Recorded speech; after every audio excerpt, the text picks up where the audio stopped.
So dalam waktu 28 tahun ni, kes yang paling Tok Ki rasa Tok Ki ingat lah sampai sekarang. Maksudnya waktu mula-mula kan Tok Ki cakap sebab ditubuhkan ialah sebab banyak kes tidak halal. Betul? Ya. So nak menentang lah mana-mana yang kita tahu dia orang cakap halal tapi sebenarnya tak halal. Betul? Kita sebenarnya, kita kadang-kadang kita merasa kita ni pengguna. Okey. Sebagai pengguna, kita mempunyai hak-hak yang jelas. Pengguna dia ada hak yang jelas. Okey. Contohnya hak untuk mendapat maklumat. Okey. Ataupun hak untuk memilih. Okey. Ataupun hak untuk mendapat ganti rugi. Tapi biasanya semua tak dapat.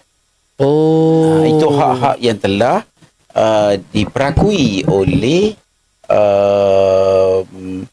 badan-badan antarabangsa seperti United Nations ke atau kerajaan-kerajaan dunia. Itu hak-hak yang telah terjamin.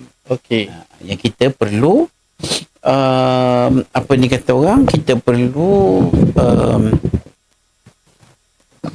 fahami.